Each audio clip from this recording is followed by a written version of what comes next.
오늘의 주요 뉴스입니다. 서울 밤 기온이 처음으로 29도를 넘어섰습니다. 오늘 밤도 힘든 밤이 될 것 같습니다. 길어지는 폭염에 정전이 속출하고 물 사용량도 급증하고 있습니다. 대통령이 또 쿠데타를 할 수 있다며 육군 사관학교에 대한 불신을 강하게 드러냈습니다. 사관학교 통합에 속도를 내라고 지시했습니다. 특집 뉴스에 시작합니다. 저는 동정민입니다. 지난 하루 서울 지역 가장 낮은 기온이 29도였습니다. 그러니까 24시간 내내 29도 이상이었다는 거죠. 역대 서울 열대야 기록 6위였다는데요. 오늘 밤도 잠들기 쉽진 않을 것 같습니다. 첫 소식 장호림 기자입니다. 어젯밤 서울의 최저 기온은 29도. 서울의 밤 기온이 29도를 넘은 건 올해 여름 들어 이번이 처음입니다. 1907년 기상 관측 이래 서울 열대야 가운데서도 역대 6번째 기록입니다. 서울은 그야말로 잠들기 힘든 밤을 보냈습니다. 밤사이 더위를 피해 시민들이 찾은 곳은 대형마트였습니다. 지금은 그늘에 있어도 더우니까 아무래도 에어컨이 이제 짱짱 나오는 이런 것들을 선호하게 되는 것 같아요. 시원한 에어컨 바람은 장을 보는 동시에 피서 공간 역할까지 했습니다. 마트 내부 온도를 재보니 23.6도, 30도에 육박하는 바깥과 비교하면 훨씬 쾌적한 환경입니다. 더위를 피하려는 고객이 늘면서 해당 지점은 기존 밤 10시까지였던 운영 시간을 11시까지 1시간 연장했습니다. 조금이라도 시원한 곳을 찾는 시민들의 발걸음은 물가에도 가득했습니다. 창문을 열어놔도 시원한 바람이 많이 들어오는 것 같지도 않고 해서 잠들기가 어려운 그런 밤인 것 같습니다. 발을 담그고 아이스크림으로 더위를 식히며 긴 밤을 보냈습니다. 기상청은 당분간 열대야가 계속될 것으로 내다보고 있는데 밤 최저 기온이 30도 이상으로 오르는 초열대야가 8년 만에 나타날 가능성도 제기되고 있습니다. 채널A 뉴스 장호림입니다. 서울은 벌써 14일째 열대야입니다. 올여름 이 전국 열대야 기록도 새로 쓰여지고 있는데요. 제주는 무려 29일째 열대야입니다. 역대 최다입니다. 부산도 17일째 열대야거든요. 부산 광안리 해수욕장 연결해서 얼마나 더운지 좀 알아보겠습니다. 배영진 기자, 이 시간에도 사람들이 꽤 많네요. 네, 열대야를 피하기 위해 광안리 해수욕장에는 사람들이 조금씩 늘어나고 있습니다. 하지만 생각보다 바람이 시원하지 않아 실망하는 사람들도 적지 않습니다. 네, 바다에 나왔는데 시원할 줄 알았는데 오히려 더 더운 것 같아요. 빨리 여름이 끝났으면 좋겠어요. 오후 6시부터 다음 날 아침 9시까지 기온이 25도 이상을 기록하면 열대야라고 합니다. 제주가 29일째 열대야를 이어가며 역대 최장 기록을 경신하고 있습니다. 이어 여수가 25일, 부산도 17일 연속으로 전국에서 세 번째를 나타내는 상황입니다. 서울은 14일째 열대야를 나타내고 있습니다. 지난달 기준으로 전국 평균 열대야 일수도 9.7일로 최다 기록입니다.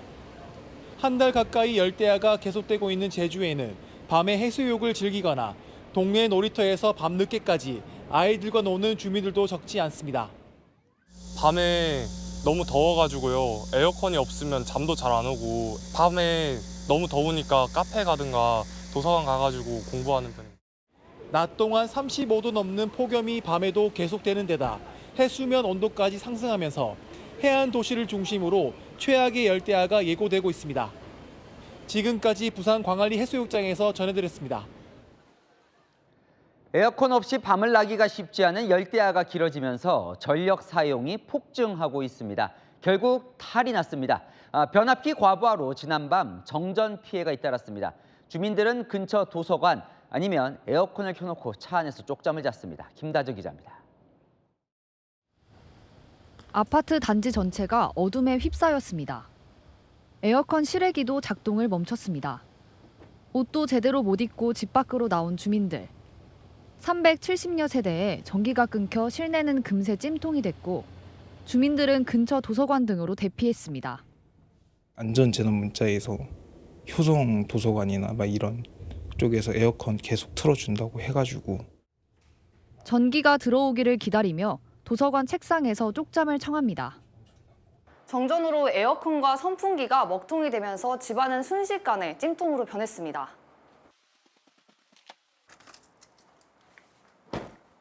냉동고에 있던 아이스크림도 이렇게 형체를 알아볼 수 없을 정도로 녹았습니다. 전기가 다시 들어온 건 오늘 오전 7시쯤.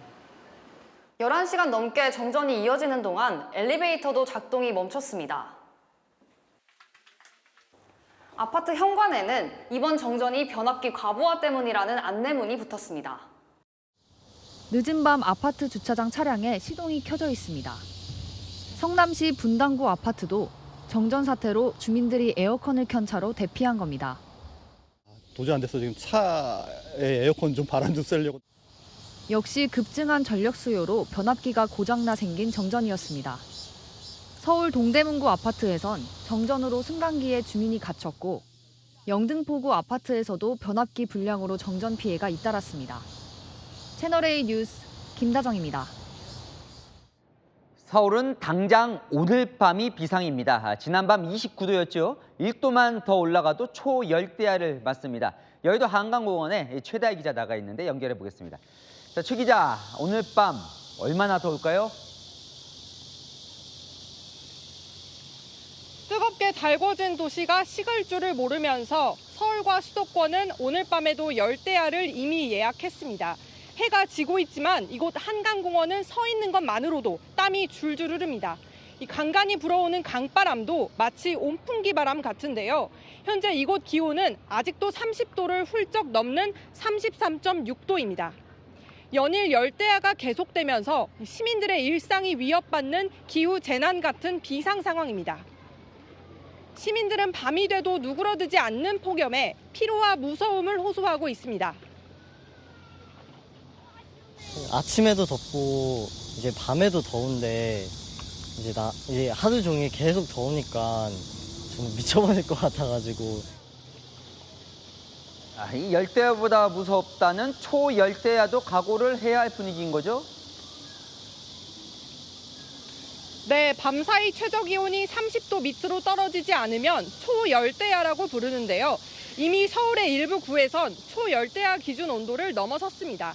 용산구는 자동 관측 장비 기준으로 이틀 전 이미 최저기온이 30도를 기록했고 동작구 영등포구는 같은 날 최저기온이 30도를 넘어섰습니다. 지금 같은 폭염이 지속되면 서울도 초열대야로 돌입할 수 있다는 우려가 나옵니다. 서울에서 초열대야가 관측된 건 8년 전인 2018년 여름이 마지막이었습니다. 무더위에 건강 잃지 않게끔 각별히 유의하셔야겠습니다. 지금까지 여의도 한강공원에서 전해드렸습니다. 폭염특보 중 가장 심각한 단계인 폭염 중대경보, 서울을 넘어 경기와 인천 등 수도권 전역으로 확대가 되고 있습니다. 충청 지역에도 처음으로 폭염 중대경보가 내려지는 등 이 폭염이 진정되긴커녕 더 강해지는 모습입니다. 오은선 기자입니다. 최상위 폭염특보인 폭염 중대경보가 수도권 대부분 지역에 내려졌습니다. 어제 오전 서울 전역과 오후에 안산, 김포, 평택 등으로 중대경보가 확산된 데 이어 오늘은 광명, 포천, 화성과 인천 대부분 지역까지 확대됐습니다. 산과 계곡이 많아 피서지로 유명한 가평과 남양주, 양평까지 포함됐습니다. 이로써 수도권에서 폭염 중대경보가 내려진 기상특보구역은 총 30곳으로 늘었습니다. 나머지 지역들도 모두 폭염경보가 내려져 있습니다. 일 최고 기온은 하남 덕풍이 39.3도, 서울 노원이 39.2도 등 40도에 육박하는 기온이 곳곳에서 관측됐습니다. 영동지방 정도를 제외하고 전국 대부분이 불개물 든 폭염특보 상황이 계속되는 가운데 오늘 충남 청양에도 폭염 중대경보가 내려졌습니다. 충청 지역에 중대경보가 내려진 건 처음 있는 일입니다. 다만 청양의 중대경보는 오후 4시부로 경보로 가라앉았습니다. 수도권 밖에서는 전남 광양에서 중대경보가 계속 유지되고 있습니다. 당분간 우리나라 수도권을 포함한 서쪽 지방을 중심으로는 체감온도가 그 지역에 따라 35도 이상 오르는 등 매우 강한 더위가 예상되니 건강관리에 각별히 유의가 필요합니다. 생명을 위협하는 폭염이 이어지며 어제 올 들어 제일 많은 198명의 온열질 환자가 발생했습니다. 사망자도 1명 추가로 발생하며 올해 더위로 인한 사망자는 21명으로 늘었습니다. 이번 추가 사망자 발생으로 지난해 같은 기간 사망자인 20명을 넘어섰습니다. 채널A 뉴스 오은선입니다. 폭염을 피해 당장이라도 피서지로 떠나고 싶지만 일상이 있다 보니 쉽지가 않죠. 그러다 보니 도시의 역세권 계곡이 새로운 피서 명소가 되고 있습니다. 한번 같이 가볼까요? 자, 오세정 기자. 서울에도 그런 계곡이 있군요. 퇴근하고 가면 되겠어요. 네, 날이 저물고 있지만 이른 퇴근을 하고 시원한 계곡물을 찾아온 가족과 친구 단위의 피서객들이 여전히 많습니다. 관악산 자락에 있는 이 힐링 계곡은 지하철역에서 걸어올 수 있는 거리에 있다 보니 서울 시민들의 당일치기 피서지로 인기가 높습니다.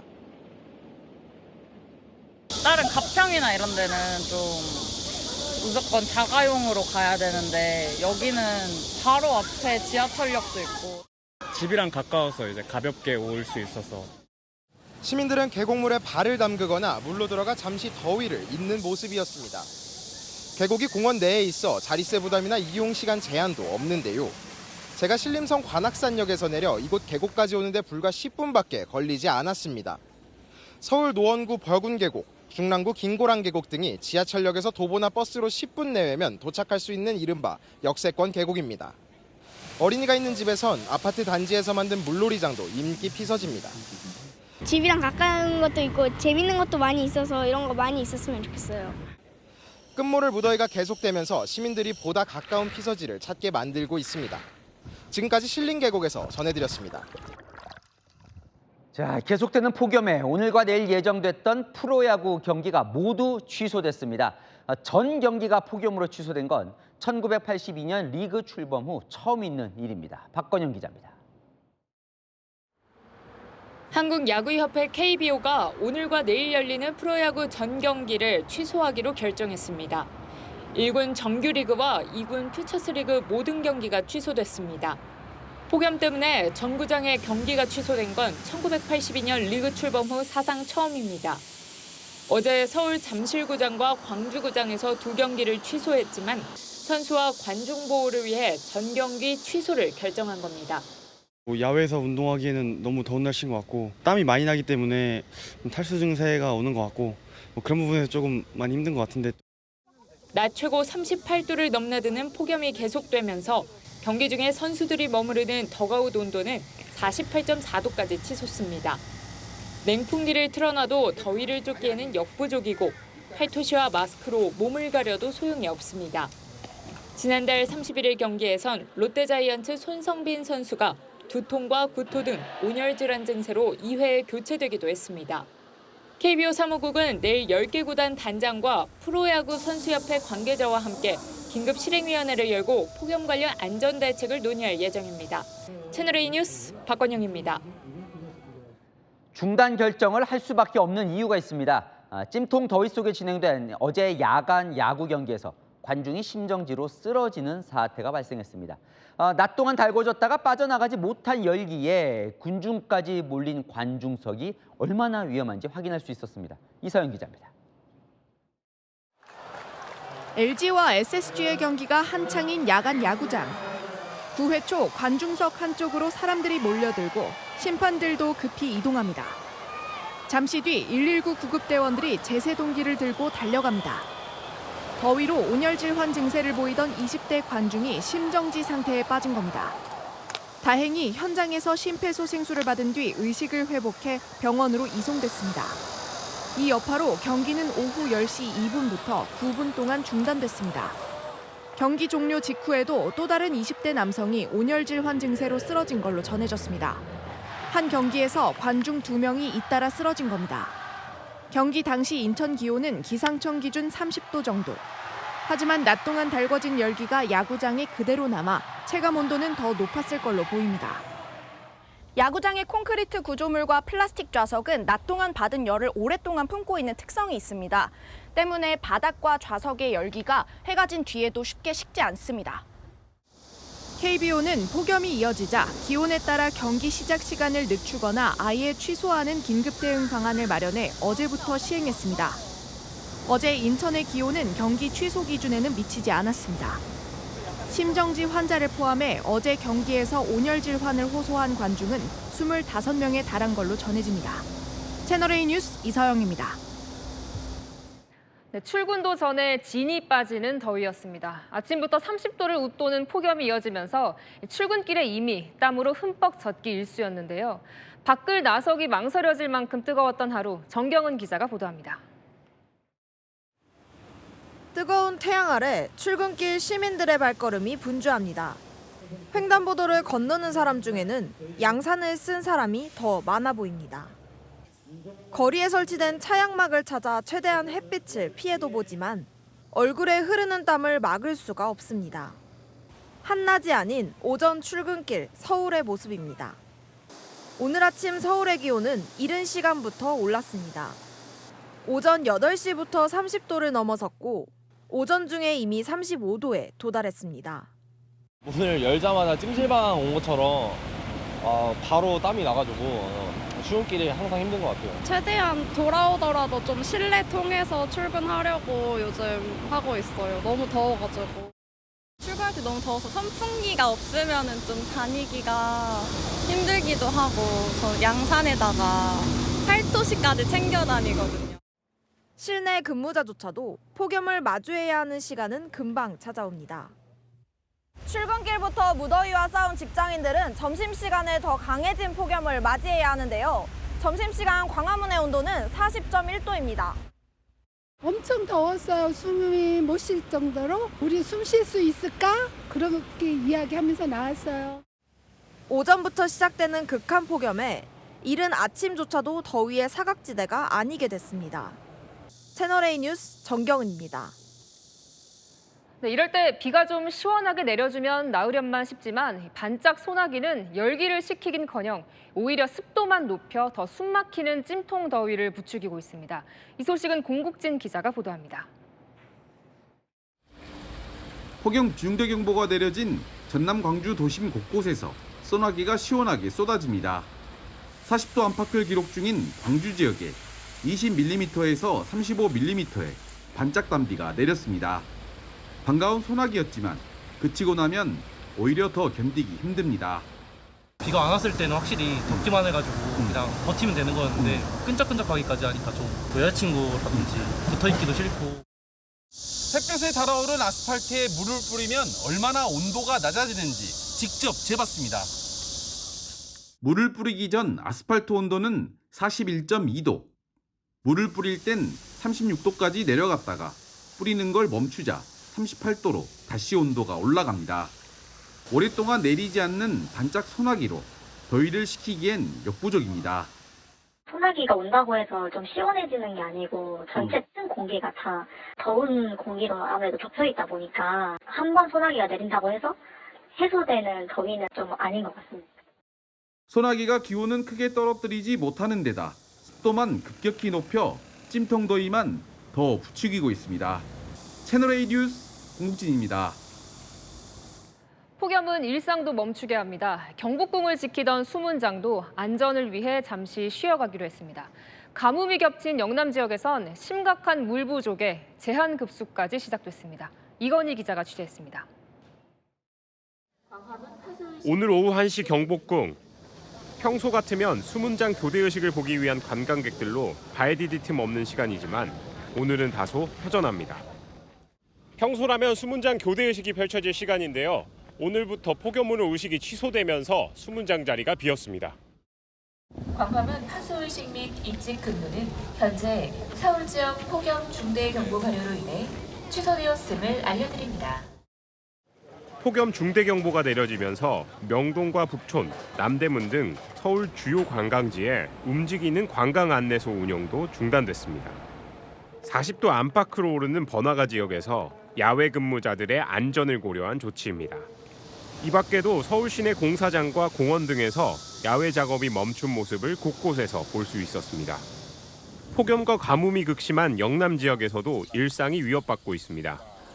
경북 청도에서 그제부터 제한급수가 실시된 데 이어 경남 산청에서도 물 사용량이 급증하면서 어젯밤부터 제한급수가 시작됐습니다. 매일 밤 11시부터 다음날 오전 6시까지 일부 마을 수돗물 공급이 중단되는데 당국은 상황을 모니터링하며 정상화 시기를 정할 방침입니다. 채널A 뉴스 이건희입니다. 네, 옷차림은 점점 가벼워지는데 그대로 뙤약볕에 달궈진 차에 올라탔다간 화상을 입을 수도 있습니다. 햇빛 아래 주차된 차량은 1시간 만에 내부 온도가 70도까지 올랐는데요. 광민경 기자가 보도합니다.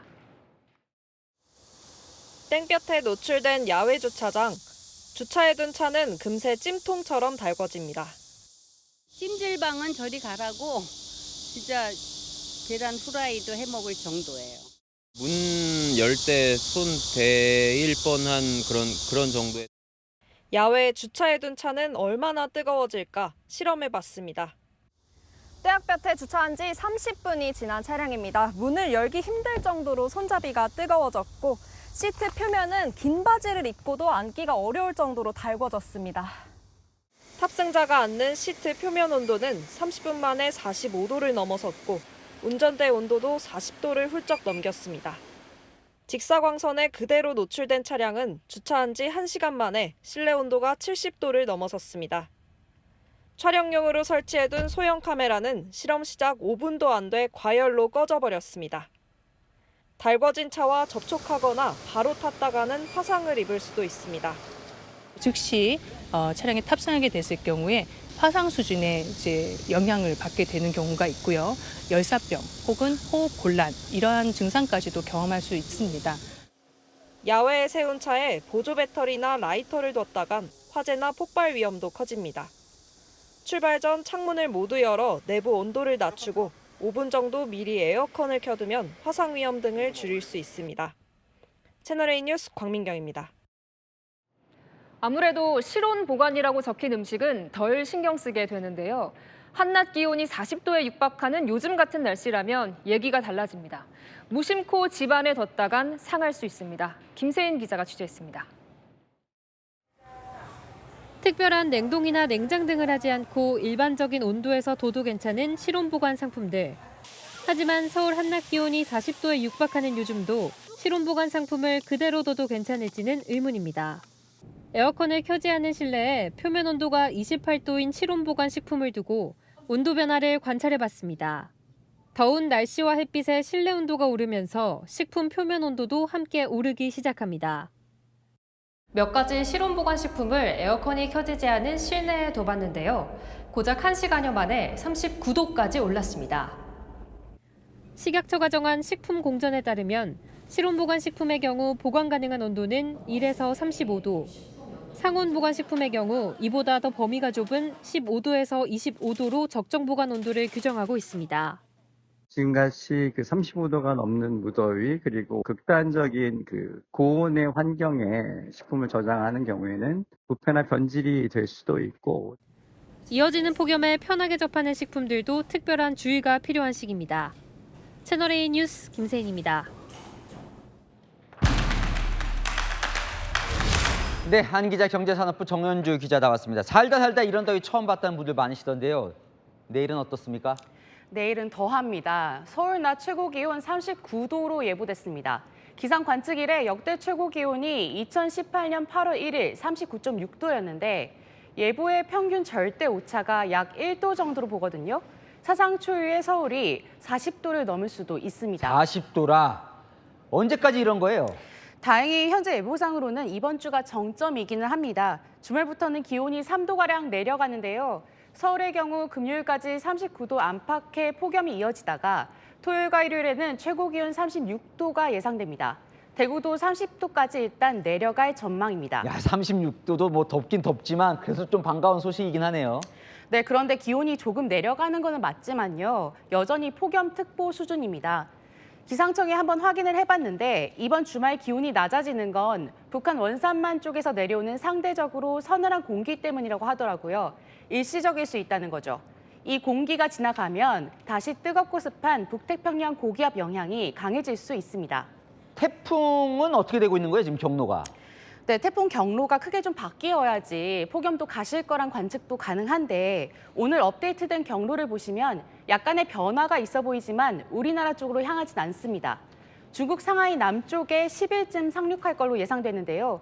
그 과정에서 태풍이 기압계를 어떻게 흔들지는 지켜봐야 합니다.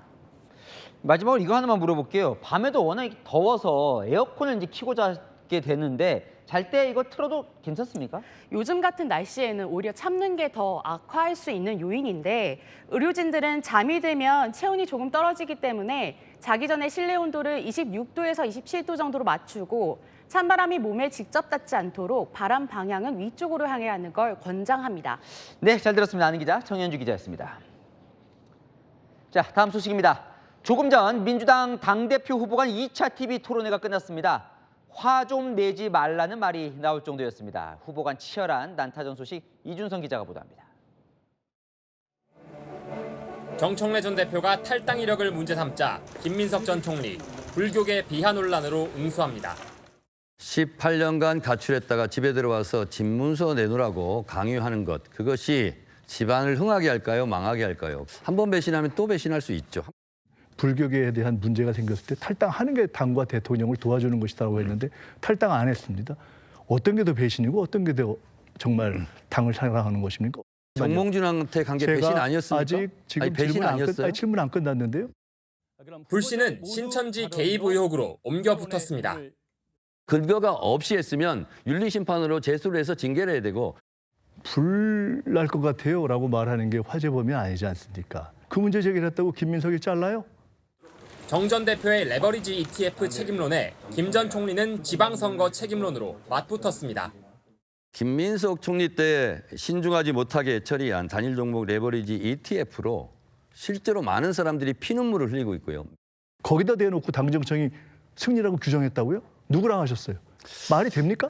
자, 화내지 마시고요. 질문. 아니, 화가 아니라 말이 되는 말씀을 하세요. 송영길 의원이 정 전 대표를 공격하자 정 전 대표는 2대1 싸움을 강조합니다. 오해의 소지가 안 나오려면 적어도 유시민 작가 같은 분들이 그렇게 대통령 공개하면 거기에 대해서 반발을 하세요. 송영길 후보는 역시 저한테는 가혹하고 김민석 후보한테는 굉장히 너그러운 것 같습니다. 채널A 뉴스 이준성입니다. 본질이라고 생각하십니까? 어제 국민의힘 서범수 의원이 부산 돌려차기 사건을 소재로 부적절한 농담을 해서 논란이 있었죠.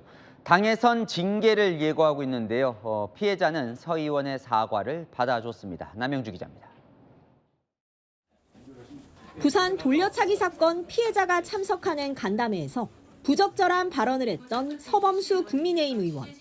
김정호 의원님, 돌려차기 한번 하죠. 피해자 김진주 씨는 오늘 서 의원에게 전화를 걸어 통화했다고 전했습니다. 정말 죄송하다 이렇게 얘기를 했고 어렵게 이렇게 얘기를 이어나가시는 거 보면서도 굉장히 좀 미안해 하시는 그 느낌을 받아서 저는 진짜 괜찮습니다. 김 씨는 격가지 논란이 아닌 검찰 보안 수사권 폐지 문제에 더 집중해달라고 호소했습니다. 사과도 받았고 당사자가 괜찮다는데 왜 그런지 잘 모르겠고 진짜 저를 생각한다면 지금 이 피해자가 왜 토론회에 나왔는지에 대해서 얘기를 해야 되는데 왜 그 얘기는 쏙 빼놓고 지금 이 사람을 지금 징계해야 된다, 처벌해야 된다 이런 식으로 하는 건지 저는 이것도 납득이 되질 않아요. 장동혁 국민의힘 대표는 있을 수 없는 발언이라며 징계를 예고했습니다. 국민의힘의 당 대표로서 피해자분께 그리고 국민 여러분께 깊이 사죄의 말씀을 드리겠습니다. 국민의힘 원외 당협위원장들은 품위 유지를 위반했다며 내일 서 의원 징계 신청서를 당 윤리위에 제출할 예정입니다. 채널A 뉴스 남영주입니다.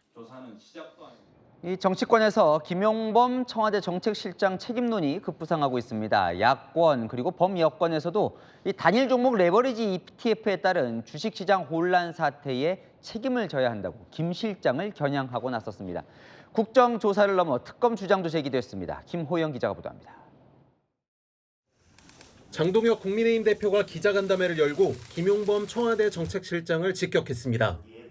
레버리지 ETF 도입 과정이 석연치 않다는 겁니다. 결국 반대하는 금융위 금감원 상대로 김용범 정책실장이 눈 부라리고 호통 한번 친 게 다 아니겠습니까? 김용범 정책실장이 이것을 밀어붙였다면 우리는 다른 것을 의심해 봐야 합니다. 정책 실패를 넘어 특정 기업과의 로비나 결탁 의혹도 제기하며 특검을 주장했습니다. 조국 혁신당 혁신정책연구원장도 명백한 관치금융의 실패다. 책임질 사람은 책임져야 한다며 그 대상으로 김 실장을 지목했습니다.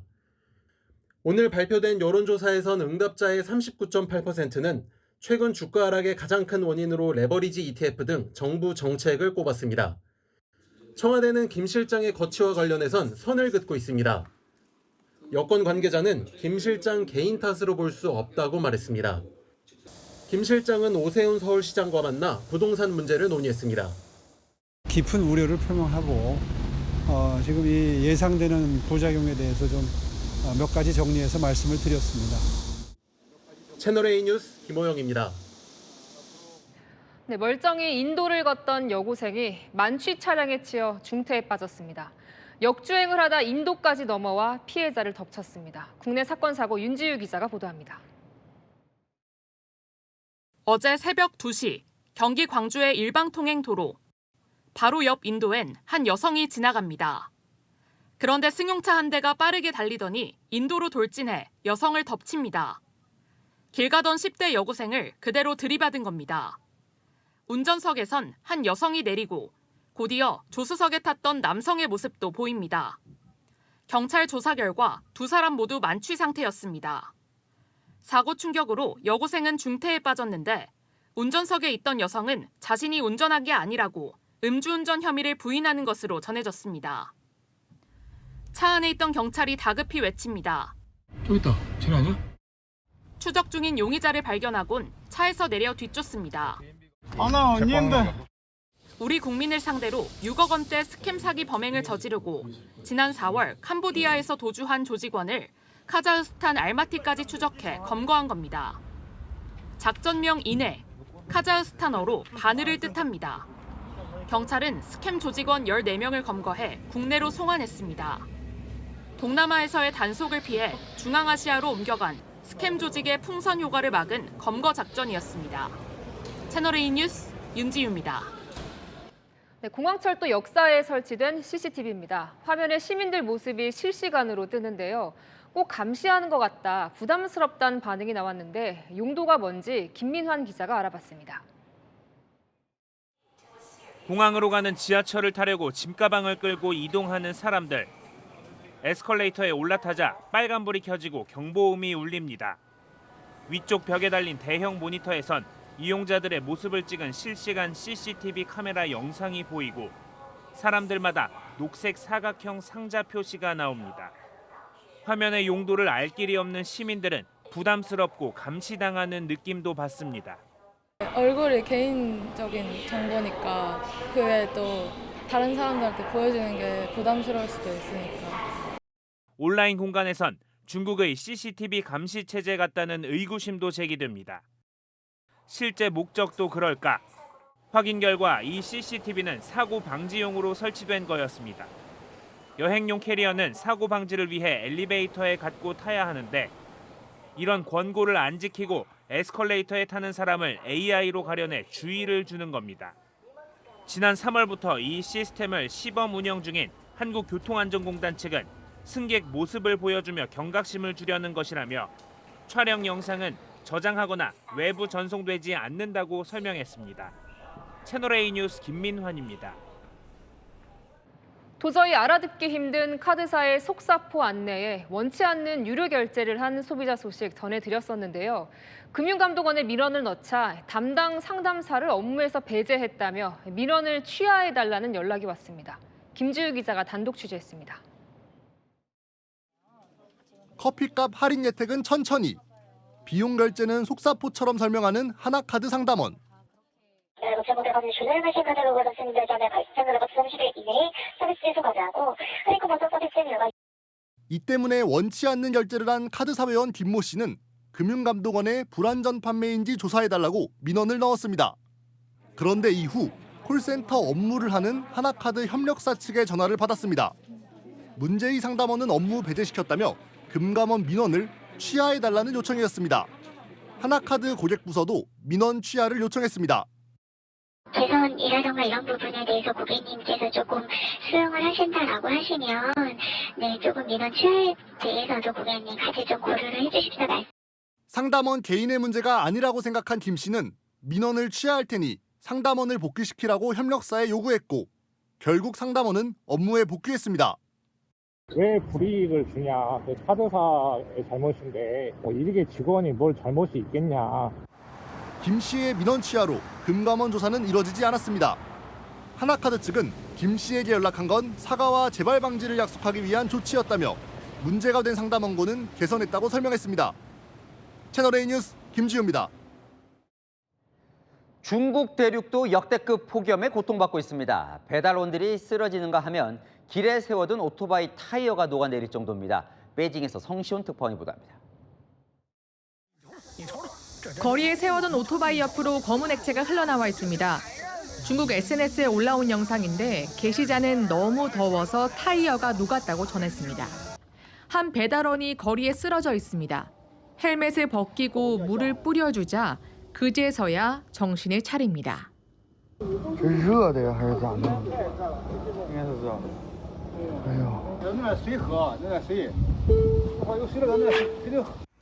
중국도 올여름 대부분 지역에서 폭염이 이어지고 있습니다. 제가 야외에 크레파스를 1시간 정도 놔둬봤더니 이렇게 살짝만 눌러도 으스러집니다. SNS엔 각종 폭염을 보여주는 영상이 잇따랐습니다. 자동차에 하루 동안 놓아둔 날달걀을 깨보니 완전히 익어 있는가 하면 거리에 3시간 동안 달군 후라이팬에 기름을 부으니 금방 계란 후라이가 완성됩니다. 산둥성 쯔보시에 놓아둔 온도계 온도는 51도. 그러나 10분간 놔두니 검게 그을리며 고장나 버립니다. 중국에서 가장 더운 지역으로 알려진 신장 위구르 자치구의 화염산 지표면 온도가 81도까지 올라가기도 했습니다. 현지 매체는 올여름 국가기상관측소 40곳에서 일일 최고 기온이 역대 최고치를 경신하거나 비슷했다고 전했습니다. 베이징에서 채널A 뉴스 성시온입니다. 살인적인 폭염은 일본 열도도 덮쳤습니다. 찌는 듯한 더위에 동물원 사자가 폐사하는 일도 발생했는데요. 온열 질환으로 병원에 실려간 사람이 9천 명을 넘었습니다. 최근 강진이 발생했던 구마모토 일대는 단전과 단수까지 이어지면서 고통의 나날을 보내고 있습니다. 도쿄에서 송찬욱 특파원이 전해드립니다. 일본 도쿄에 있는 한 동물원에서 최근 사자 3마리가 잇따라 폐사했습니다. 폭염에 따른 온열 질환이 사인으로 추정되는데 사자가 폭염으로 폐사한 건 이례적입니다. 도쿄엔 최근 35도를 웃도는 폭염이 이어졌습니다. 今年の夏って前と比べたら最初はそこまで暑くないなと思ってたんですけど、今とかちょっともう鼻汗かいてるくらい暑くてやばいです。 폭염 피해는 동물에 그치지 않습니다. 일본 소방청에 따르면 지난주 온열 질환으로 7명이 숨졌고 병원에 이송된 사람은 9,180명에 달했습니다. 특히 규모 7.1 지진이 발생한 구마모토는 오늘도 최고 기온 38.6도를 기록하는 등 최근 40도를 넘나드는 폭염으로 비상이 걸렸습니다. 단전 단수의 대피 생활이 이어지면서 온열 질환 환자는 지난해보다 2.4배나 늘었습니다. 昼夜を問わず熱中症にはくれぐれもですね気をつけられて健康管理にご注意をください. 일본 기상청은 이번 달에도 구마모토를 비롯한 일본 서쪽 지역을 중심으로 폭염이 계속될 것이라고 전망했습니다. 도쿄에서 채널A 뉴스 송찬욱입니다. 네, 낯선 여행지에서 이런 일 당하면 억울하겠죠. 이 작은 음료수 캔 현지에서 1,000원도 안 하는데 10,000원을 받았습니다. 우즈베키스탄을 여행하던 유튜버가 겪은 일입니다. 박자은 기자입니다. 여행 유튜버 이상혁 씨는 지난달 우즈베키스탄 여행 중 황당한 일을 겪었습니다. 호텔 매점에서 한국 돈 1,000원도 안 되는 음료수 한 캔을 샀는데 무려 10,000원 넘게 결제된 겁니다.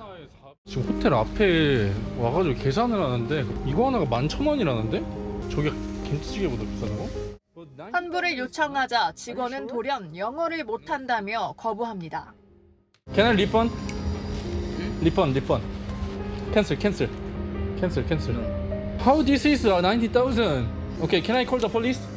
Police. Yeah, police. I can call. Okay? Wait. 5 minutes. Okay. Okay, wait. 호텔 직원에게 도움을 청하자 동문서답에 웃거나 노려보기만 합니다. 해당 영상 조회수가 90만 회를 넘겨 화제가 되자 우즈베키스탄 관광청이 뒤늦게 수습에 나섰습니다. 사과와 함께 관광청의 팸투어에도 초청했습니다. 공식 만남도 제안했지만 이 씨는 채널A에 관광청의 해당 사건에 대해 먼저 조치해달라고 답신을 보낸 상태인데 아직 답을 받진 못했다고 설명했습니다. 채널A 뉴스 박지아입니다. 미국과 이란이 호르무즈 해협 개방을 위한 잠정 합의에 이르렀다는 보도가 나왔습니다. 앞으로 60일 동안 통행료 없이 임시 개방한다는 내용인데요. 구체적인 합의 내용 이현재 기자가 보도합니다. 미국과 이란이 호르무즈 해협 개방을 두고 잠정 합의안을 도출했다고 미국 매체 엑시오스가 보도했습니다. 엑시오스는 두 지역 소식통을 인용해 미국과 이란이 호르무즈 해협의 2달간 임시 개방에 합의했다고 보도했습니다. 앞서 트럼프 미 대통령도 협상이 곧 마무리된다고 언급한 바 있습니다.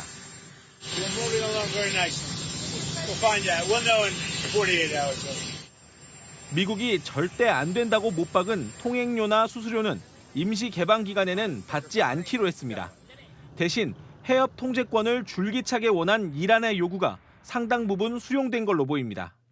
미국과 이란은 또 30일 내 호르무즈 해협 중앙에 설치된 기뢰를 제거하는 작업을 진행하기로 했습니다. 기뢰 제거 작업을 마치면 후속 협상에 따라 중앙 항로도 사용할 수 있게 될 전망입니다. 해당 합의안은 우리 시간 내일 미국이 발표할 것으로 전해집니다. 한편 홍해에서는 어제 인도 국적 화물선이 해상 드론과 발사체의 공격을 받아 침몰했습니다. 이란의 지원을 받는 후티 반군이 공격 배후일 가능성이 제기되지만 후티 측은 침묵하고 있습니다. 채널A 뉴스 이현지입니다. 러시아 드론이 끈질기게 쫓아간 타깃은 시장 상인이었습니다. 우크라이나는 민간인을 사냥하듯 표적 삼았다며 강하게 반발했습니다. 김승희 기자입니다. 승합차 노점상 바로 옆을 떠다니는 드론 한 대. 상인의 뒤를 집요하게 쫓습니다. 멀어지나 싶더니 빠르게 방향을 틀어 상인에게 직진합니다. 사고가 난 지역은 전쟁 초 러시아가 점령했다 우크라이나가 탈환한 최전선 헤르손입니다. 피해를 입은 남성은 파편상, 뇌진탕 등의 부상을 입은 것으로 전해집니다.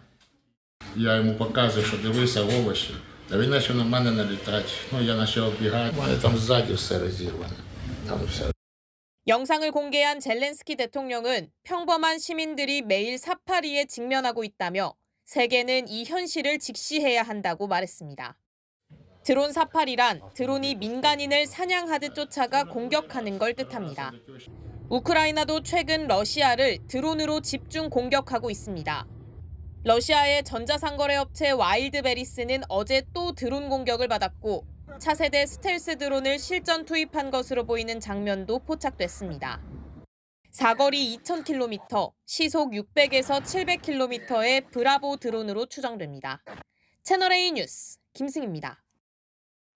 오늘 국방부 업무 보고가 있었습니다. 사관학교 통합 이슈가 있죠.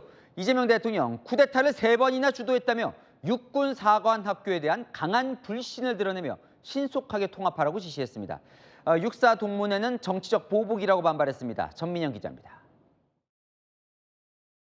통합 국군 사관학교 설치와 관련해서 논란들이 있는데 대한민국의 군사 쿠데타가 몇 번이었어요? 3번. 다 육사 출신들이 하는 일이죠. 거기에 대해서 책임을 물은 일이 있습니까?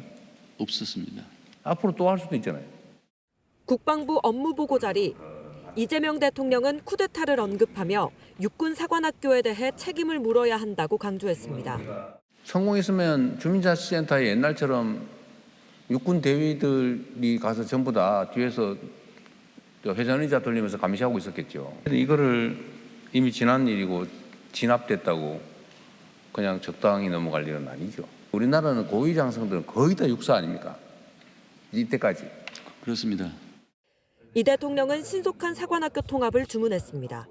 신속하고 강력하게 하세요. 근데 얘기만 하고 하다 보니까 자꾸 이러잖아요. 굉장히 힘든 과정을 받고 있습니다. 세상에 힘들지 않은 개혁이 어디 있어요. 육사 동문회는 사관학교 통폐합에 진짜 의도가 드러났다며 반발했습니다. 일부의 역사적 일탈을 특정 교육기관 전체의 책임으로 일반화하는 건 정치적 보복이라고 반박했습니다. 채널A 뉴스 전민영입니다. 정동영 통일부 장관이 북한을 조선으로 부르자고 대통령에게 보고했습니다. 북한이 원하는 이름으로 불러주자는 취지인데요. 하지만 우리 헌법엔 북한을 국가로 인정하지 않고 있다 보니 논란도 있습니다. 정성원 기자입니다. 서로 이름을 불러주는 것을 첫걸음으로 추적 등 서로에 대한 대결과 혐오의 언어는 멈춰야 합니다. 정동영 통일부 장관이 대통령 업무보고 자리에서 북한을 조선이라 부르자고 제안했습니다. 북한이 원하는 국호명을 불러주자는 겁니다. 북한은 두 국가론에 따라 남한 대신 대한민국으로 부르고 북한으로 불리는데 반발해왔습니다. 대한민국이라는 최대의 적국이 우리 북한 팀이 아니고 조선민주주의공화국 팀이니까 이제. 정 장관은 최근 공식 자리에서 북한 대신 조선으로 부르고 있습니다. 대한민국에게도 조선민주주의인민공화국에게도. 한동훈 무소속 의원은 헌법상 대한민국의 영토는 한반도와 그 부속도서라며 냉엄한 안보 현실에 반하는 대단히 잘못된 주장이라고 비판했습니다.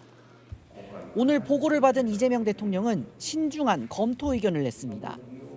정쟁에 휘말리면 오히려 나쁜 상황이 초래될 수 있다며 선의대로 하는 게 과연 평화와 안정에 플러스냐는 의문도 있다고 했습니다. 통일부는 공론화를 통해 시민사회부터 정착될 수 있게 노력하겠다고 밝혔습니다.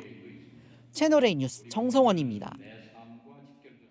오늘 대통령 업무보고 자리엔 본인 병역 의혹부터 빈총 경계, 군 기강 문제가 발생한 국방부의 안규백 장관, 그리고 최근 공개적으로 물러나고 싶다 이 사의를 표한 정성호 법무부 장관이 참석했습니다. 세간의 관심이 큰 두 장관에 대한 대통령의 온도는 어땠을까요? 김민곤 기자가 보도합니다. 이재명 대통령이 국방부 업무보고 시작 전 안규백 장관을 격려합니다. 요새 많이 힘들죠. 여기저기서 자꾸 사고 나죠. 이게 원래 가지 많은 나무에 바람 잘 날 없다고. 최근 논란이 된 빈총 경계를 지적하면서도 전반적으로 국방부에 대한 만족감을 표합니다. 사탄하고 있다가 실수로 뭔 사고 나니 차라리 빼놓자. 금방 꽂아서 대응하면 되지. 이런 생각을 했을 가능성이 많죠. 어쨌든 그 전체적으로는 매우 훌륭하게 잘 유지되고 있어요. 만전을 기하겠습니다. 야당이 문제 삼고 있는 장관의 병역 의혹에 대한 언급은 없었습니다. 최근 사의 표명 의사를 밝힌 정성호 법무장관을 향해선 보안 수사권 문제를 잘 해결해달라 당부했습니다. 그 행안부하고 법무부 두 분 원래 친하시잖아요. 안 친해? 그러니까 법무부 장관이 고개를 가로젓는데요. 두 분 사이가 엄청 나빠지시는 모양인데. 여하튼 좀 협의를 좀 잘 하십시오. 어제 국무회의 말미엔 정 장관을 향해 열심히 해달라고 말한 걸로 전해지면서 사실상 사의를 반려했다는 해석입니다. 채널A 뉴스 김민곤입니다. 지난주 한국에 도착한 미셸 스틸 신임 주한 미국 대사, 남대문 시장부터 외교부 방문까지 광폭 행보를 하고 있는데요. 이례적으로 남편이 늘 함께해 화제가 되고 있습니다. 숀 스틸 변호사 함께하는 이유가 뭘까요? 김정근 기자가 보도합니다. 지난주 인천공항으로 입국할 때도 주말 남대문 시장 나들이에도 어제 외교부 방문 공식 자리에도 미셸 스틸 주한 미국 대사 곁엔 늘 남편 숀 스틸 변호사가 함께했습니다. 외교가에선 대사 가족이 장관과의 면담에 동석한 건 이례적이란 평가가 나옵니다. 남편분도 함께 와서 이혼도 안 하고 45년을 살았다고 자랑을 하길래 저도 비슷하다고 답을 한 바가 있습니다. 스틸 변호사는 민주당 지지세가 강한 미국 캘리포니아의 공화당 의장 출신입니다. 직접 의회에 진출한 건 아니지만 공화당 정치인을 여러 명 배출했습니다. 한 외교 소식통은 보수세가 강한 대구에서 활동한 김부겸 전 총리 같은 인물이라며 미국의 김부겸이란 표현을 썼습니다. 공화당 출신이라 트럼프 2기 주요 인사들과도 각별한 인연을 이어가고 있습니다. 다른 외교 소식통은 워싱턴과 서울 사이 정책적인 측면에서 역할을 할 수 있다며 소통 채널 역할을 기대했습니다. 채널A 뉴스 김정근입니다. 서울은 오늘 36.9도까지 오르며 사흘 연속 올여름 최고 기온을 경신했습니다. 하지만 진짜 고비는 내일부터인데요.